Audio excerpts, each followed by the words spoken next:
औज़ुबिल्लाहिमिनश्शैतानिर्रजीम बिस्मिल्लाहिर्रहमानिर्रहीम अस्सलाम वालेकुम। कैसे हैं आप लोग? ठीक ठाक हैं? खैरियत से हैं? रमज़ान कैसे गुज़र रहे हैं आप लोग के? उम्मीद है आप लोग के रोज़े भी अच्छे जा रहे होंगे और साथ-साथ में आप लोग वीडियोज़ भी वॉच कर रहे होंगे और पढ़ाई भी चल रही होगी।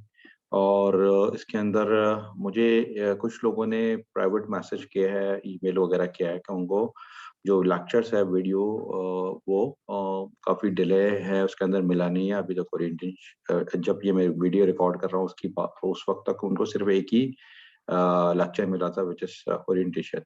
तो इसके अंदर थोड़ा-सा मैं आप लोग को अपडेट कर दूँ। मेरे ख़्याल में शायद जब आप ये वीडियो सुन रहे हो सकता है शायद आपको बाकी लेक्चर्स मिल जाए या हो सकता है ना मिला हो। लेकिन मेरी बात हुई थी इनके साथ डीजी पाकिस्तान के साथ, उनके पास कुछ टेक्निकल लिमिटेशन थी या टेक्निकल इश्यू थे जिसकी वजह से वीडियोज़ उनको नहीं मिली थी। तो एनीवे आप जो है ना उनके साथ कॉन्टैक्ट करेगा तो आप लोगों को ये वीडियोज़ मिल जाएगी। अच्छा, लास्ट टाइम हमने ये डिस्कस किया था ऑडिट प्लानिंग के हवाले से कि ऑडिट प्लानिंग के अंदर क्या-क्या स्टेप शामिल होते हैं। तो इसके अंदर आपको सिर्फ ये बता दूँ कि एक ये ऑडिट प्लानिंग के अंदर जो हमारा एक फ्रेमवर्क है, जिसका प्रोसेस है वो आपने फॉलो करना है। लास्ट हमने बहुत डिटेल में देखा था ऑडिट प्लानिंग के हवाले से। अभी एक जो स्लाइड है उसके अंदर पूरा एंड टू एंड ऑडिट के प्लानिंग के स्टेप्स हैं। जिसके अंदर स्कोप है, प्री ऑडिट सर्वे है, ठीक है ना? ये आपने करना है। फिर प्लान एंड प्रिपरेशन है, ठीक है ना? फील्ड वर्क है और फिर एनालिसिस है, रिपोर्टिंग और क्लोज़र है, ठीक है ना? ये पूरा एक कंप्लीट इटरेशन है, ठीक है ना? और इसको फ़ॉलो किया जाता है जिस तरह हमने डिटेल में डिस्कस कर लिया था, स्कोप के अंदर क्या करेंगे आप, प्री ऑडिट सर्वे जो आपने करना है उसके अंदर क्या-क्या आपको मालूमात होनी चाहिए, क्या-क्या आपके पास इन्फॉर्मेशन होनी चाहिए ऑर्गेनाइजेशन के लेवल पर और रेगुलेटरी और लॉ वगैरह के ऊपर सारा कुछ आपको मालूमात होनी चाहिए। फिर आप उसको प्रॉपर प्लान करेंगे, प्लान में आप प्लान और प्रिपरेशन करेंगे उसकी। फिर फील्ड वर्क करेंगे, जो ऑडिट वर्क जो होता है उसको आप जाके ऑडिट परफॉर्म करेंगे। उसके बाद आप उसको जो भी वहाँ से एक्सट्रैक्ट होती है चीज़ें उसको आप लेकर उसका एनालिसिस करेंगे, उसको देखेंगे और उसके बाद उसकी रिपोर्टिंग बनाएँगे और रिपोर्टिंग बनाने के बाद अ, उसको डिस्कस करेंगे with the audit team, with management, final करेंगे, ऑब्जर्वेशन एविडेंस के साथ करेंगे, उसके बाद उसका क्लोज़र होगा, ठीक है ना?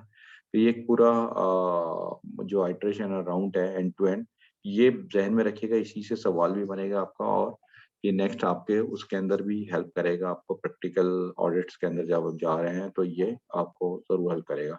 स्कोप के अंदर भी हमने बड़ा डिफाइन किया था कि क्या चीज़ आपने ऐड करनी है और क्या चीज़ है निकालनी है और किसको आउट स्कोप करना है, इन स्कोप क्या करना है। और प्रैक्टिकली डेफिनिटली जब आप कोई प्रोजेक्ट कर रहे होते हैं या कोई भी किसी किस्म का काम कर रहे होते हैं तो ये कुछ स्टेप्स जिस तरह प्लानिंग है, स्कोपिंग वगैरह है और वो सारा कुछ आप उसको देख रहे होते हैं। लेकिन यहाँ ऑडिट के अंदर भी similar kind of the arrangement आपको चाहिए होता है और वहाँ पर भी आपको ये सारी चीज़ें देख रहे होते हैं। अच्छा, अब इसके साथ जब हम ऑडिट प्लानिंग के बाद एक आता है कि रिस्क एनालिसिस किस तरह करना है आपने। ड्यूरिंग द ऑडिट प्लानिंग आपने जो है ना रिस्क एनालिसिस करना है और ये देखना है कि जिस ऑडिट को आप करने जा रहे हैं उसके अंदर क्या रिस्क इन्वॉल्व है और किस चीज़ को आपने हाइलाइट करना है और किस तरह देखना है, ठीक है ना? तो ऑर्गेनाइजेशन के क्या रिस्क थे और किस तरह उन्होंने उस चीज़ को हाइलाइट करना है।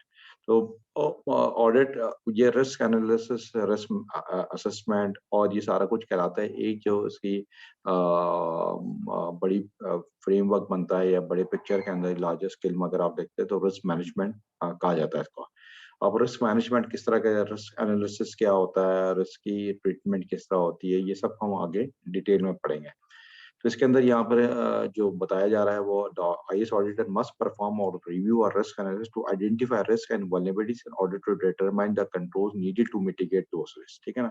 सबसे पहले आप वो देख रहे होते हैं, लेट्स सपोज एक एप्लीकेशन है तो उसके अंदर आपने आइडेंटिफाई करना होता है कि इसके अंदर क्या-क्या रिस्क हो सकते हैं और इसके अंदर क्या-क्या वल्नरेबिलिटीज होती है। वल्नरेबिलिटीज से मुराद है वो वीकनेस जिसको एक्सप्लॉइट करके आप जो किसी जिसको एक्सप्लॉइट कर वल्नरेबिलिटी सिस्टम के अंदर वीकनेस है। लेट्स सपोज अगर उसके अंदर पासवर्ड की सेटिंग नहीं है, पासवर्ड नहीं है, तो वो एक इसकी वल्नरेबिलिटी होगी। लेकिन अगर उसके अंदर पासवर्ड है लेकिन उसके अंदर कोई हार्डन कंट्रोल इस तरह नहीं है, कोई स्ट्रिक्ट पासवर्ड नहीं है, ठीक है ना, कॉम्प्लेक्सिटी नहीं है, तो उस वहाँ पर भी वो एक वल्नरेबिलिटी होगी, लेकिन वो उसके रिस्क कम होगा। एक पासवर्ड ना होना जो कि हाई क्रिटिकल रिस्क होगा, पासवर्ड होना लेकिन कॉम्प्लेक्सिटी नहीं होना वो एक लेवल का रिस्क होगा, ठीक है ना। और इसके साथ अगर उसकी कॉम्प्लेक्सिटी भी है तो उसके अंदर बहुत ज्यादा स्ट्रिंजेंट नहीं किया हुआ आपने, तो वो लो लेवल का रिस्क होगा, ठीक है ना। ऑल्दो कि एक रिस्क होता है, मैंने आपको पहले दिन बताया था कि रिस्क कभी भी एलिमिनेट नहीं होता, रिस्क अपनी जगह होता है, ठीक है ना। लेकिन वो रिस्क को किस तरह आपने देखा जाता है, क्योंकि डेफिनेटली ज़ाहिर-सी बात है सिस्टम एक्सेस कंट्रोल हो जाता है। क ये तो बिल्कुल ही नहीं है कि है ना कभी भी कोई सिस्टम को आप वो नहीं कर सकते, कॉम्प्रोमाइज़ नहीं कर सकते या कभी भी उसकी ब्रीचिंग नहीं हो सकती डेटा की। डेफिनेटली ये सारे सिस्टम सिक्योरिटी अगर वन टाइम ही अगर इम्प्लीमेंट हो जाए, तो फिर सिक्योरिटी का पर्पस ही खत्म हो जाता है। सिक्योरिटी तो है ही इसीलिए डिफेंडिंग, प्रोटेक्शन, सेफगार्डिंग इसीलिए कि ये ऑनगोइंग इसके अंदर रिस्क आइडेंटिफाई होते रहता है। तो वो जो वल्नरेबिलिटी जो इसके अंदर आइडेंटिफाई होगी किसी भी जो थ्रेट होता है, थ्रेट बेसिकली क्या होता है कि आपको एक डर खौफ होता है कि यार ये थ्रेट है और उसको वो एक्सप्लॉइट करता है किसी भी वल्नरेबिलिटीज को लेकर, ठीक है ना। वल्नरेबिलिटी सिस्टम के अंदर होता है, थ्रेट बाहर से होता है। थ्रेट ये है कि मेरा सिस्टम को अनऑथराइज एक्सेस हो जाएगा, ये थ्रेट है। वल्नरेबिलिटी क्या उस सिस्टम के अंदर ही पड़ी होगी कि पासवर्ड और एक्सेस मैकेनिज्म इतना वीक होगा कि उसको जो डर होगा, जो खौफ होगा, थ्रेट होगा, वो उस वल्नरेबिलिटी से एक्सप्लॉइट हो जाएगी, ठीक है ना। और जो है उसका इम्पैक्ट बनेगा, ज़ाहिर-सी बात है कि उससे आपका डेटा ब्रीचिंग हो जाएगी, ठीक है ना? और उससे आपका डेटा कॉम्प्रोमाइज़ हो जाएगा और फिर उसका वाइडर इम्पैक्ट ये है कि आपके ऑर्गेनाइजेशन की क्रेडिबिलिटी लूज़ हो सकती है या ऑर्गेनाइजेशन की फाइनेंशियल लॉसेस हो सकती है। तो ये पूरा जो रिस्क मैनेजमेंट के अंदर ये सारी चीज़ आएगी कि वल्नरेबिलिटीज़ क्या है, आपको थ्रेट क्या है, उसको एक्सप्लॉइट किया जाता है, ठीक है ना? एक्सप्लॉइट वल्नरेबिलिटीज़ को करके उसका इम्पैक्ट आ जाएगा, ठीक है ना? तो बेसिकली ये सारा कुछ आपने देखना है किसी भी सिस्टम के अंदर ऑडिट करने से पहले कि क्या-क्या रिव्यू करना है आपने, रिव्यू रिस्क एनालिसिस करना है, ठीक है ना? देखना है टू आइडेंटिफाई द रिस्क, ठीक है ना? एंड वल्नरेबिलिटी, ठीक है ना? और in order to determine the controls needed to mitigate those risk, ठीक है ना? क्या कंट्रोल्स की ज़रूरत है उस रिस्क को ख़त्म करने के लिए, वो आपने आइडेंटिफ़ाई करना है और उसके अकॉर्डिंगली जब आप उसको जजमेंट करेंगे, उसकी वैल्यूएशन करेंगे, तो मैंने आपको बताया कि पासवर्ड वाला है, कंट्रोल्स है, कंट्रोल्स में एक्सेस के कंट्रोल्स है कि किस किस लेवल पे किसको प्रिविलेज एक्सेस मिले, क्या नहीं मिले, ठीक है ना? सिस्टम में क्या चीज़ें देखने वाली थी, कौन-सा एक्सेस किसको मिला हुआ था, किसको क्या राइट्स मिले हुए थे, क्या वो राइट्स टाइमली रिवोक हो गए, फिर क्या टाइमली असाइन हुए हैं। कोई लेट्स सपोज़ मैं एक ऑर्गेनाइजेशन में काम कर रहा हूँ, मैं पहले था एचआर के अंदर, तो मुझे है ना एम्प्लॉयी की सैलरी का डेटा का एक्सेस था, ठीक है ना? लेट्स सपोज़ मैं वहाँ से ट्रांसफ़र होके चला गया, मैं किसी एक्स-वाई-ज़ेड डिपार्टमेंट में चला गया, मार्केटिंग में चला गया या मैं सेल्स में चला गया, ठीक है ना? अब होना ये चाहिए कि जब मैं सेल्स के अंदर चला गया, तो मुझे जो एचआर के अंदर मेरा एक्सेस था, ऑल्दो कि मैं एम्प्लॉयी तो उसी ऑर्गेनाइजेशन का हूँ, एक्स-वाई-ज़ेड कंपनी का एम्प्लॉयी हूँ। लेकिन जब मैं वहाँ से छोड़ के मैं चला गया अपने सेल्स डिपार्टमेंट या मार्केटिंग डिपार्टमेंट चला गया, तो होना ये चाहिए था कि मेरे जो राइट्स हैं वो रिवोक हो जाने चाहिए वहाँ से और नए राइट्स असाइन होने चाहिए, ठीक है ना? लेकिन अगर वो राइट्स अपनी जगह पड़े तो मैं क्या करता हूँ कि मैं कभी भी कोई एम्प्लॉयी आता है अपने कोलीग्स का, अपने डिपार्टमेंट का, तो मैं जल्दी से जाकर वहाँ से सैलरी उनकी मालूमात कर लेता हूँ और फिर मैनेजमेंट को ब्लैकमेल करना शुरू कर देता हूँ, आपने इसको इतनी सैलरी पे रखा है, इसकी इतनी सैलरी बढ़ा दी, ठीक है ना? तो ये एक तरह से अनऑथराइज्ड एक्सेस बनता है और ये इसलिए होता है कि आपने सिस्टम के अंदर प्रॉपर कंट्रोल्स नहीं डाले हुए थे और प्रॉपर कंट्रोल्स से मतलब आपके प्रोसेस के अंदर गैप था कि कोई एम्प्लॉयी जब जाता है छोड़ के डिपार्टमेंट छोड़ता है या ऑर्गेनाइजेशन छोड़ता है, हो सकता है उस वक़्त उसका एक्सेस बंद हो जाए। लेकिन यहाँ पर जो सबसे वीकेस्ट कंट्रोल होता है, जो कि नॉर्मली एक कॉमन सा प्रॉब्लम है हर ऑर्गेनाइजेशन के अंदर और बड़े ऑर्गेनाइजेशन में सबसे बड़ा मसला है कि लोग जब मूव होते हैं, जब छोड़ते हैं, आपने देखो सरकारी डिपार्टमेंट में सरकारी में हर कोई ना कोई ट्रांसफ़र और पोस्टिंग होती रहती है। तो उसका मतलब है कि अगर आप ट्रांसफ़र पोस्टिंग हो रहे हैं, तो वो तमाम लोग अपने जो एक्सेस कर रहे होते हैं पुराने सिस्टम का, उनके वो सिस्टम से एक्सेस कंट्रोल खत्म हो जाना चाहिए, ठीक है ना? अगर वो कोई गवर्नमेंट का एम्प्लॉय है तो, या वो किसी भी ऑर्गेनाइजेशन का एम्प्लॉय है, तो उसकी तो ईमेल तो वही रहेगी, ठीक है ना? चाहे वो कहीं भी चला जाए, तो उसकी ईमेल चेंज नहीं होगा, उसका मेन डेटा तो वही रहेगा, लेकिन type of access control change हो जाएंगे उसके। तो ये एक प्रोसेस के जरिए होना चाहिए, प्रोसेस के अंदर वीकनेस होती है, वल्नरेबिलिटी होती है, जिसकी वजह से फायदा उठाया जाता है। ये इंटरनल एम्प्लॉय इंटरनल थ्रेट है, ये कोई बाहर का थ्रेट नहीं है, ये इंटरनल थ्रेट है। थ्रेट की भी डेफिनेशन है, टाइप्स ऑफ कैटेगरी है कि इंटरनल थ्रेट है, एक्सटर्नल थ्रेट है, ठीक है ना? लेकिन आपको पता है ज्यादातर जो ब्रीचिंग होती है डेटा की, वो इंटरनल थ्रेडिंग के जरिए होती है। इंटरनल थ्रेट इंटरनल एम्प्लॉय कर रहा होता है, और वो या तो सहूलियतकार बन रहा होता है, या फिर वो डायरेक्टली इन्वॉल्व होता है, मीन्स कि वो किसी तरह की आपको ऑर्गेनाइजेशन के अंदर जो डेटा ब्रीचिंग हो रही है।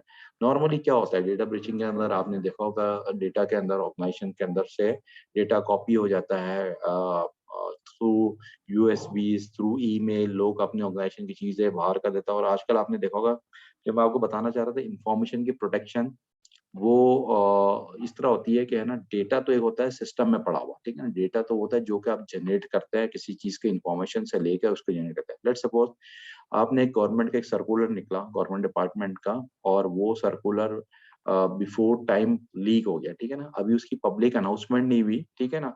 और वो मीडिया के अंदर आ गया। अब वो ये क्या हुआ, इन्फॉर्मेशन लीकेज हुई, ठीक है ना? ये डेटा लीकेज नहीं हुई, ये इन्फॉर्मेशन लीकेज हुई। इन्फॉर्मेशन क्या होता है, टाइप ऑफ द नॉलेज और चीजें जो कि आपको किसी भी फॉर्म में हो, ठीक है ना?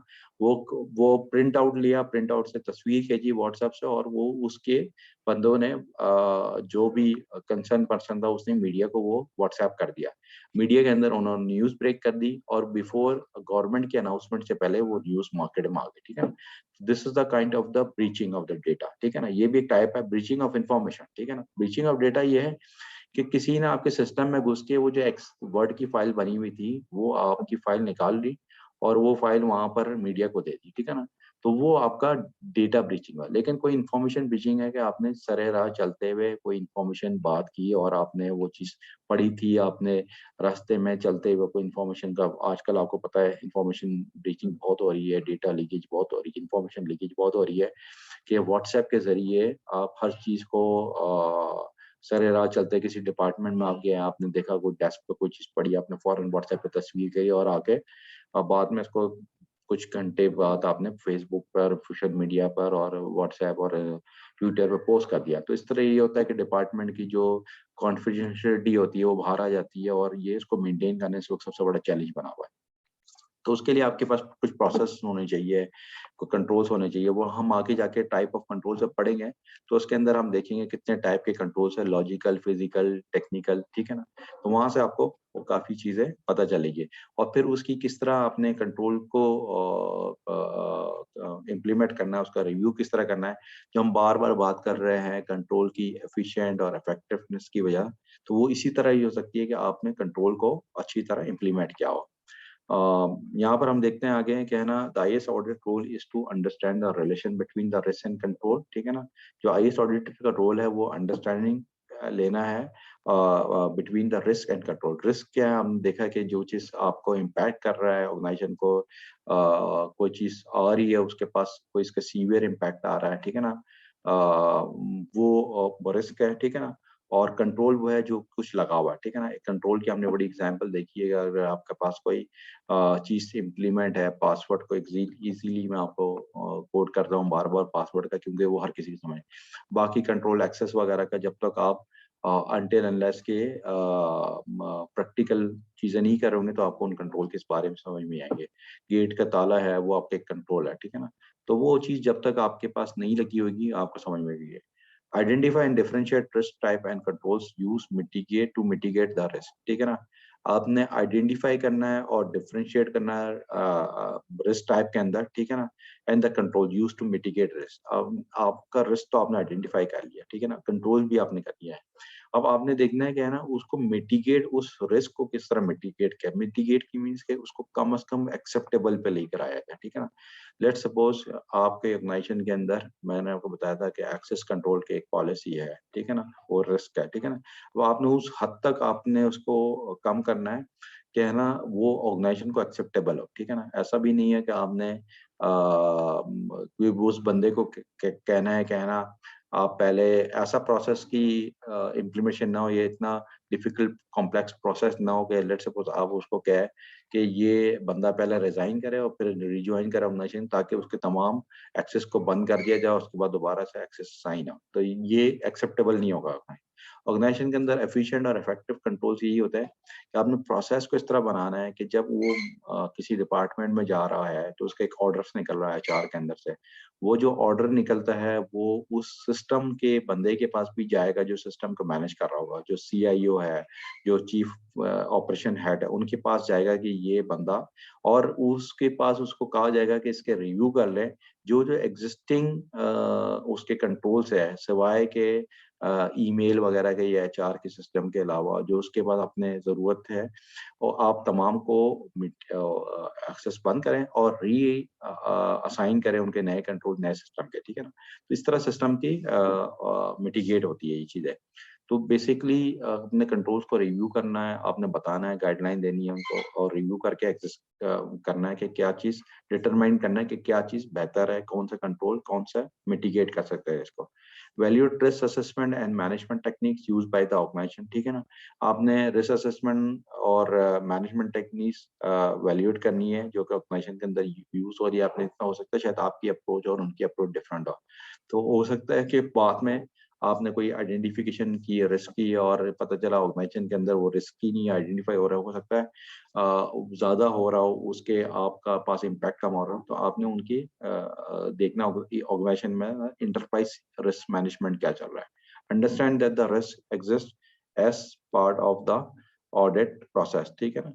आपने ये देखना है कि वो रिस्क को आपने लेना है कि वो जो ऑडिट के अंदर कवर कर रहे हैं। आपने ये नहीं करना है कि पूरी ऑर्गेनाइजेशन का रिस्क उठा के लेके आए जो कि आपका ऑडिट का पार्ट भी नहीं बन रहा है, ठीक है ना। आपने वो बता दिया जनाब सर आपकी तो जो है ना ऑफिस जो ऐसी जगह पे पड़े हुए हैं जहाँ पे थ्रेट बहुत ज्यादा है, नुकसान हो सकता है, आग लग सकती है, ठीक है ना। वेंडलिज्म का खतरा है, तो आपने हाई रिस्क एरिया पे आपने रेड जोन में ऑफिस को ली हुआ है, या आपने तो आपने वो रिस्क, क्योंकि वो हो सकता है आपका पार्ट ऑफ द ऑडिट हो ही नहीं, तो आपने जहन में वो रिस्क को जहन में रखना है, वो रिस्क को आपने ऑडिट करना है उस पर जो आपके पार्ट ऑफ द वो हो ऑडिट हो, ठीक है ना। उसके अलावा आपने वो चीज नहीं करनी है, ठीक है ना। अच्छा, आईएएस ऑडिटर जो है are focus on the higher risk issues, ठीक है ना। आपने हमेशा जो देखना है वो हाई रिस्क इश्यूज पे बात करनी है, ठीक है ना, और जो कि एसोसिएट हो विद द सीआईए, ठीक है ना, confidentiality, integrity and availability of sensitive and critical information, ठीक है ना। यहाँ पर इंफॉर्मेशन की बात की है, डेटा की बात नहीं की है, ठीक है ना। आपने हमेशा आईएएस ऑडिटर जो है उस चीज को ध्यान में रखेगा कि जहाँ पर हाई फोकस होना चाहिए हाई रिस्क एरिया पर, और विद रिस्पेक्ट टू सीआईए, ठीक है ना। आपने ध्यान में रखना है सीआईए, ठीक है ना। हर जगह पे सिक्योरिटी की बात ये होगी सीआईए, तो आपने उसको ध्यान में रखना है। ये एक पूरा प्रोसेस ओवरव्यू है कि किस तरह आपने रिस्क मैनेजमेंट का पूरा प्रोसेस को किस तरह लगे परफॉर्म पीरियडिक रिस्क वैल्यूएशन, ठीक है ना, रिवैल्यूएशन, जिसके अंदर आपका बीओ जो है बिजनेस ऑब्जेक्टिव है, आइडेंटिफाई द बिजनेस ऑब्जेक्टिव, हमने बार बार बात की है बिजनेस ऑब्जेक्टिव क्या हो सकते हैं आपको पता होना चाहिए। फिर आपने identify information asset supporting the BO, ठीक है ना। इंफॉर्मेशन एसेट का मतलब ये वो चीज है जो कि आपके बिजनेस ऑब्जेक्टिव को सपोर्ट कर रहे होंगे, ठीक है ना। एसेट की बात हो रही है जो कि सिस्टम यूज हो रहे हैं, जो कि एप्लीकेशन यूज हो रही है, जो कि डेटा यूज हो रहा है, एसेट की बात हो रही है। टेंजेबल कोई एसेट है आपका, ठीक है ना, जिसके अंदर सिस्टम है, जिसके अंदर एप्लीकेशन है, ये उनकी बात हो रही है, तो आपने आइडेंटिफाई करना है। फिर आपने परफॉर्म करना है रिस्क असेसमेंट, जिसके अंदर आपने थ्रेट देखना है, वल्नरेबिलिटी देखनी है, प्रोबेबिलिटी देखनी है और इम्पैक्ट देखना है। थ्रेट हमने देखा, थ्रेट वो डर खौफ है जो कि आपको सिस्टम को एक्सप्लॉइट करते हुए आपकी वल्नरेबिलिटी को एक्सप्लॉइट करके इम्पैक्ट ला सकता है, ठीक है ना। वल्नरेबिलिटी आपने देखे सिस्टम की वीकनेस हो गई, ठीक है ना। और प्रोबेबिलिटी ये होती है कि आपने कितना दफा उसके लाइक्लीहुड क्या है, उसके चांसेस क्या है आने के, ठीक है ना। ये भी एक बड़ा, जब आप रिस्क को वैल्यूएट कर रहे होते हैं, लेट्स सपोज मुझे एक थ्रेड है कि मैं घर से बाहर निकलूंगा तो मुझे किडनैप कर लिया जाएगा, ठीक है ना। वल्नरेबिलिटी है कि मैं बहुत सारी वल्नरेबिलिटी काउंट हो सकती है, ठीक है ना। एक तो वल्नरेबिलिटी ये है कि मैं प्रोटेक्शन किस मेरे पास कोई गार्ड्स वगैरह नहीं है, ठीक है ना, तो मुझे इजीली किडनैप किया जा सकता है, ठीक है ना। वल्नरेबिलिटी ये है कि है ना मैं एक ऐसे नोन मैं वार जोन में रह रहा हूँ जहाँ पर प्रोबेबिलिटी हमको देखेंगे हाई चांसेस है उतने, ठीक है ना। ये तो अब वहां पर ये प्रोबेबिलिटी दो है कि मैं वार जोन में रह रहा हूँ या मेरे पास गार्ड्स नहीं है, ठीक है ना। ये वीकनेस है मेरी कि मैं खुद सेल्फ बाहर निकल के जा रहा हूँ, किडनैप की हो सकता हूँ, थ्रेट है। प्रोबेबिलिटी क्या है ना, यहाँ पर वार जोन के अंदर आपको पता है कि है ना कोई भी लॉ नहीं होता है, ठीक है ना। आपका कोई कानून नहीं होता है और आप वहां से निकल के किसी कोई भी आपको किडनैप कर सकता है। तो जब आपका कोई लॉ एंड ऑर्डर सिचुएशन खराब होगी, आप उस एरिया में रहते हैं, तो प्रोबेबिलिटी आपके पास ज्यादा होगी कि आपको किडनैप किया जा सके। और वो फिर प्रोबेबिलिटी अगर आपके पास, जाहिर बात है आप ऐसी जगह पर रह रहे हैं, आप कोई आपका स्टेटस है ऐसा स्टेटस है कि आपको आपके पास कार्ड्स होने चाहिए या आपके पास सिक्योरिटी होनी चाहिए, ठीक है ना। तो वो नहीं है तो आपको प्रोबेबिलिटी ज्यादा हो सकती है, ठीक है ना। और इम्पैक्ट ये है कि उसका अगर आप किडनैप हो गए तो डेफिनेटली आपके घर वाले परेशान हो जाएंगे, आपसे रैंसम मांगा जाएगा उनसे, ठीक है ना। जो अगवा हुआ रहे तावान कहते हैं, जिसको तावान मांगा जाएगा, रैंसम मांगा जाएगा, या बहुत सारी चीजें हो सकती है कि आपके घर वालों को ब्लैकमेल किया जाएगा, तो इसका इम्पैक्ट पड़ सकता है। तो उसका इम्पैक्ट बहुत बुरा भी हो सकता है, उसका इम्पैक्ट फाइनेंशियली भी हो सकता है कि आपके पैसे पूसे लेकर आपको छोड़िए, उसका इम्पैक्ट आपके घर वालों से ब्लैकमेल किया जा सकता है, मतलब कोई काम किसी को मजबूर किया जा सकता है, या फिर आपकी जान को खतरा होता है, जो कि सबसे बड़ा लाइफ इम्पैक्ट होता है, थ्रेट, लाइफ थ्रेट इम्पैक्ट जिसको कहते हैं। तो ये तो एक ह्यूमन की बात की, सिस्टम के अंदर भी इसी तरह होती है कि थ्रेट, वल्नरेबिलिटी, प्रोबेबिलिटी, इम्पैक्ट, ये चार चीजें जहन में रखिएगा जब आप रिस्क किसी को भी परफॉर्म कर रहे हैं। ये चाहे आप प्रोजेक्ट मैनेजमेंट में पढ़ रहे हैं, चाहे आप कोई भी किताब रिस्क की उठा के देख रहे हैं, रिस्क मैनेजमेंट के अंदर रिस्क आप असेसमेंट कर रहे होते हैं, तो ये चार चीजें, थ्रेट, वल्नरेबिलिटी, प्रोबेबिलिटी, इम्पैक्ट, ठीक है ना। बेसिकली एग्जाम में सवाल आएगा, इससे काफी ज्यादा कॉम्प्लेक्स सवाल बन सकते हैं, लेकिन आपकी concept until unless threat, vulnerability, probability और इम्पैक्ट के क्लियर नहीं होंगे, तो आपको जो है वो जो एग्जाम के पेपर्स क्वेश्चन आप क्लियर नहीं कर सके। तो थ्रेड के बारे में आपको बड़ा पता होना चाहिए कि थ्रेड क्या चीज है, वल्नरेबिलिटी वीकनेस क्या है, सिस्टम के अंदर वीकनेस क्या है, कंट्रोल्स की वीकनेस क्या है, ठीक है ना। बेसिकली कंट्रोल्स की वीकनेस जो होती है, कंट्रोल की वल्नरेबिलिटी होती है, ठीक है ना। कि आपके पास कोई भी चीज एक्सप्लॉइट हो जाए इजी तरह, आपको थ्रेड आपको एक्सप्लॉइट कर ले वो आपके वीकनेस को, तो उसको वल्नरेबिलिटी कहा जाता है। और वो प्रोबेबिलिटी होती है कि साल में, लेट सपोज मैं, मेरा डेटा सेंटर है, जस्ट डेटा सेंटर मेरे ख्याल में तमाम लोगों को पता होगा, जितने स्टूडेंट्स हैं, प्रोफेशनल्स हैं, उनको पता होगा, जहाँ सिस्टम होस्ट हो रहे होते हैं, सब काम कर रहे होते हैं, ठीक है ना, पड़े होते हैं, जहाँ से पूरा सिस्टम चल रहा होता है। मेरा सिस्टम ऐसी जगह पर है जहाँ पर मुझे बार बार पावर का मसला है, उस एरिया के अंदर बिजली का बड़ा मसला है, लाइट का बड़ा मसला है, ठीक है ना। तो ये वो सारा, ये एक है ना, थ्रेड है कि अगर मेरी बिजली ज्यादा घंटे के लिए चली जाएगी, तो मेरा यूजर जो है, मेरा जो ऑर्गेनाइजेशन का बिजनेस है, वो खत्म हो मत चल नहीं पाएगा, डिस्ट्रप्शन आ जाएगी उसके अंदर। तो वल्नरेबिलिटी क्या है कि मेरे पास कोई अरेंजमेंट नहीं है 8 घंटे का बिजली का, अगर 8 घंटे की बिजली चली जाएगी, तो मेरे पास सिस्टम के अंदर वल्नरेबिलिटी ये है कि मेरे पास अरेंजमेंट नहीं है, हो सकता है मेरे को 4 घंटे का, 2 घंटे यूपीएस का अरेंजमेंट हो, 2 घंटे मेरे पास जनरेटर का अरेंजमेंट हो, ठीक है ना। लेकिन मेरे पास 8 घंटे अगर बिजली चली जाएगी तो उस सूरत में क्या होगा, ठीक है ना। तो ये एक वल्नरेबिलिटी सिस्टम कंट्रोल वीकनेस होगा, ठीक है ना, कि मेरे पास 8 घंटे का अरेंजमेंट नहीं है। और थ्रेड ये है कि अगर 8 घंटे की लाइट गई तो मेरा बिजनेस डाउन हो जाएगा, ठीक है ना, जो गर्मियों में कराची में नॉर्मली होता है, बहुत से इलाकों में आप जिसको कहते हैं कि मैं चूंकि कराची का आए दिन सुनते रहते हैं हम कि वहाँ पर काफी बड़ी लोड शेडिंग हो रही है, और अनअनाउंस्ड लोड शेडिंग हो रही है, अनस्केड्यूल्ड लोड शेडिंग हो रही है, जिससे 8 8 घंटे लोगों को भुगतना पड़ता है बगैर बिजली के। तो उसकी प्रोबेबिलिटी क्या हो सकती है, हाँ प्रोबेबिलिटी पर जब बात करे जाए, तो हो सकता है वो साल में एक दफा होता, या 6 महीने में एक दफा हो, या हर महीने एक दफा होगा, ठीक है ना, या फिर वो हफ्ते में 1 बार हो सकता है या फिर रोज़ाना हो सकता है। ये प्रोबेबिलिटी आपने देखना है। प्रोबेबिलिटी किस तरह जाँचा जाता है? प्रोबेबिलिटी किस तरह देखा जाता है? आपका हिस्टोरिकल डेटा, हिस्टोरिकल रिव्यू किया जाता है उन डेटा का, हिस्टोरिकल इवेंट्स देखे जाते हैं कि पिछले माज़ी में, पिछले 5 साल का आपने एक अंदाज़ा लगाया कि वहाँ पर कित क्या हुआ, इस गर्मियों के जून के अंदर क्या होता है, जुलाई में क्या होता है, मई में क्या होता है, सर्दियों में क्या होता है हालात, वो उसमें क्या होता है, बाकी मौसम में क्या हालात होते हैं। तो आपने एक प्रोबेबिलिटी डेटा निकाला, ठीक है ना? और उसके अकॉर्डिंगली आपने अरेंजमेंट की, ठीक है ना? इम्पैक्ट मैंने आपको बताया बिज़नेस से बाहर हो सकते हैं, नहीं हो सकते, बिज़नेस में रहना है, 8 घंटे इम्पैक्ट, 4 घंटे आपके सर्वर डाउन रहेंगे, तो आपका कारोबार में फाइनेंशियल लॉस होगा।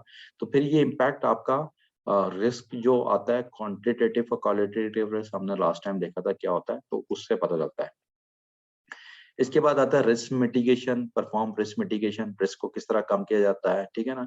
और इसकी टेक्निक्स क्या होती है, वो हम आगे डिटेल में पढ़ा जाएगा। एक्सेप्टेबल लेवल पे किस तरह जाए कि जहाँ का ऑर्गेनाइजेशन को ज़ाहिर-सी बात है, आपने कभी भी रिस्क खत्म नहीं किया जा सकता है, कभी भी आप ये नहीं कहेंगे कि लाइट बिजली पाकिस्तान में ठीक हो गई कि अब कभी नहीं जा सकती। तो जब कभी भी नहीं जा सकेगी, तो वो आपका रिस्क ज़ीरो हो जाता है, जबकि पॉसिबल नहीं है।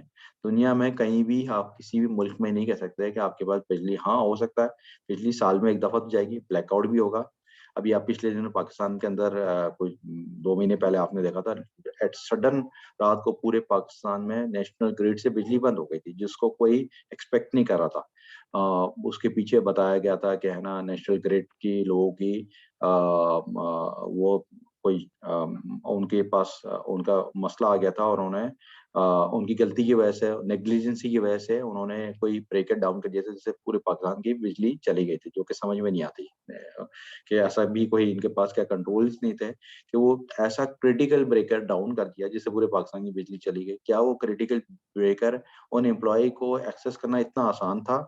उसके ऊपर क्या चेक एंड बैलेंस नहीं था? उसके ऊपर क्या कोई क्या वो ब्रेकर डाउन हो गया है, गलती से और बिजली चली गई पूरे पाकिस्तान की? क्या वो घर के ब्रेकर, हमारा अपना घर के अंदर ब्रेकर लगे होते हैं, तो आपने देखा होगा कि उधर भी कंट्रोल लगा होता है, लॉक एंड की वाला सिस्टम होता है। और उसको भी एक्सेस नहीं किया जाता। बहुत ही शादो-नादिर कोई इलेक्ट्रीशियन का भी कोई काम आ जाए तो आम लोग एक्सेस नहीं कर रहा होता है। तो ये एक इस तरह के अगर कोई मामलात हो जाए तो वो देखा जाता है। फिर परफॉर्म रिस्क, ये अभी हम थोड़ा-सा है ना रिव्यू कर रहे हैं, मैं आपको है ना मोटा-मोटा और ये आपको बता रहा हूँ, एक हाइलाइट दे रहा हूँ। इसको हम डिटेल में भी रिव्यू करेंगे रिस्क मिटिगेशन के अंदर, ठीक है ना? Perform risk treatment, plan treatment significant risk is not mitigate by existing control, ठीक है ना? आपने ट्रीटमेंट करनी है, किस तरह रिस्क को खत्म करना है, मिटिगेट लाने के लिए क्या करना है, ठीक है ना? और उसके अंदर क्या-क्या चीज़, कौन-कौन सा ऑप्शन आपके पास अवेलेबल है, ये सब देखेंगे। तो ये पूरी ये जो मैप है, ये जो चार्ट है, ये जो डायग्राम है, ये आपने अपने ज़हन में बाँध लेनी है और इसी से सवालात निकलेंगे, इससे बेताशा सवालात बन सकते हैं, बेताशा आपके ज़हन में सवालात आएँगे रिस्क के बारे में। और ये रिस्क अगर आपने एक दफ़ा समझ लिया, तो ये आपको समझिए कि लाइफ़ टाइम के लिए आपको रिस्क के अंदर जो है ना ये आपका वास्ता पड़ेगा, प्रोफ़ेशनल आप लाइफ़ में जाएँगे तो आपको बेताशा वास्ता पड़ेगा रिस्क मैनेजमेंट का, रिस्क असेसमेंट के बारे में। तो अगर अभी तक आपकी बेस नहीं बनी है, तो ये ज़रूरी नहीं है कि आज एक लेक्चर में या एक वीडियो में या एक दफ़ा ही मेरे समझाने से आ जाए। आपको बार-बार पढ़ना पड़ेगा, देखना पड़ेगा, रिव्यू करना पड़ेगा, बुक्स पढ़ें, रेफ़र करें, वीडियोज़ देखें, और कोई चीज़ समझ नहीं आए तो मुझसे पूछें। अगर मैं नहीं हूँ, तो मेरे बस आप जहाँ पे जिधर है, आप अपने सीनियर से बात कर सकते हैं। अपना आपने ये आपको एक आइडिया मिल गया, ठीक है ना? अगर आप स्टूडेंट्स हैं, आपके कोई बीएस कर रहे हैं, बीसीएस कर रहे हैं या आप पढ़ रहे हैं, कंप्यूटर सब्जेक्ट्स पढ़ रहे हैं, तो आप अपने टीचर से पढ़ सकते हैं, पूछ सकते हैं कि सर कल मैंने रिस्क के बारे में सुना है, ज़रा आप बताएँ कि क्या होता है? उनका आइडियाज़ लें, चीज़ें लें, ठीक है ना? और उसको यहाँ पे टैली करें। तो हम इसको और डिटेल में देखेंगे और मेरे ख़्याल में अब इस वीडियो को अभी यहाँ पर हम एंड करते हैं और नेक्स्ट वीडियो के अंदर हम इसी को कंटिन्यू करेंगे और इसके बारे में, रिस्क के बारे में देखेंगे और जो है ना आगे हम उसको थोड़ा-सा लेके चलेंगे।